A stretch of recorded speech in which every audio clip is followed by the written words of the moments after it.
to be here. You have to talk to people. People are having solutions. எங்கெங்க யானை வருது, எங்கெங்க யானை முட்டிட்டு வருதுன்னு ஜனங்க சொல்றாங்க.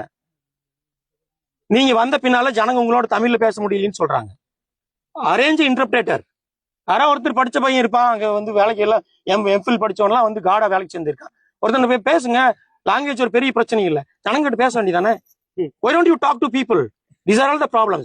Number 2, இன்னைக்கு இந்த பையன் யங் மேன், நீங்க போய் பாருங்க எவ்வளவு தூரம் யானை வந்து ஒரு 2 hours மேல இருந்து அவனை போட்டு பிச்சு trash him. 2 சிஸ்டர்ஸ் இருக்காங்க, அந்த அம்மா இருக்கு, 5 பேர் செத்துருக்காங்க, 5 பேர் தலித்ஸ், 5 பேரும் Dalits, poorest of the poor in the society செத்து போயிருக்காங்க.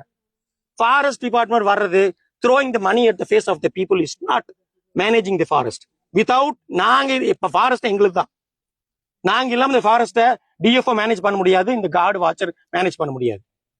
ஒரு போன் பண்றாங்க, இங்க ஒரு யானை நிக்குது, அங்க ஒரு யானை நிக்குது, போன் பண்ணா ஒரே வண்டி 3-4 பேரு, அவனுக்கு டைம் சம்பளம் இல்ல, டீசல் இல்ல, ஒன்னும் வர்றது இல்ல, அவங்ககிட்ட ஒண்ணும் இல்ல, அவன்கிட்ட கைதான் இருக்கு, என்கிட்ட கைதான் இருக்கு. பாருங்க போலீஸ் ஆபீசர்ஸ் எல்லாம் ஒரு வெப்பன் வச்சிருப்பாங்க கையில. ஏன் கர்நாடகா சைட்ல போலீஸ் ஜீப் பார்த்தா யானை ஓடுது, இங்க போலீஸ் ஜீப் பார்த்தா யானை வருது. ஏன் அவங்க வந்து ரப்பர் புல்லட் ஏதோ யூஸ் பண்றாங்க, கிராக்கர் பட்டாசு வாங்கி கொடுக்கறது இல்ல. I know how much money is spent in this forest. ஒரு கிராக்கர் கொடுக்கறதுக்கு என்ன, இந்த மாதிரியான ஒரு 3 months கிராக்கர்ஸ் கொடுத்தா யானை முடுக்கலாம். அடிஷனல் டிஎஸ்பி வந்தாலும், நானே வந்தாலும், நீங்களே வந்தாலும் எப்படி யானை முடுக்கிறது? அது ஒரு வைல்ட் அனிமல். ஒண்ணுமே இல்லாம ஒரு நிராயுத பணியா போய் எப்படி போய் அதை வந்து பண்றது? இப்போ there is an SOP, NTCA SOP, Interstate Tiger Reserve. பக்கத்து ஸ்டேட்ல 20 lakhs கொடுக்குறாங்க, 20 லட்சம் ரூபாய் கொடுக்குறாங்க கர்நாடகால. 5 கிலோமீட்டருக்கு அந்த பக்கம் ஒருத்தர் இறந்துட்டா 20 lakhs, தமிழ்நாட்டுல 10 lakhs. அந்த SOP பிரகாரம் நீங்க வந்து ஹையஸ்ட் ப்ரிவைலிங் ரேட் நீங்க கொடுக்கணும். ஹையஸ்ட் ப்ரிவைலிங் ரேட் கொடுக்கறது கவர்மெண்ட்ல இருந்து வரக்கு லேட் ஆச்சுன்னா ஃபவுண்டேஷன்ல இருந்து கொடுக்க சொல்லியிருக்கிறான். ஃபவுண்டேஷன்ல பணம் இருக்கு, ரோட்ல போற லாரிக்கெல்லாம் நம்ம பணம் வசூல் பண்ணிட்டு இருக்கிறோம்.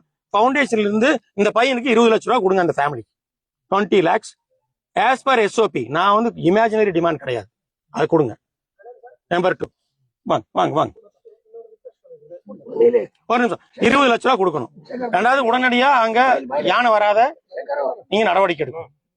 3, அவங்க என்ன சொல்லியிருக்கிறாங்கன்னா போஸ்ட் மார்ட்டம் வந்து இங்கேயே நடக்கணும்னு சொல்லியிருக்காங்க, ஏன்னா ரொம்ப மோசமா ஆயிப்போச்சு, நீட்டு போகணும். 2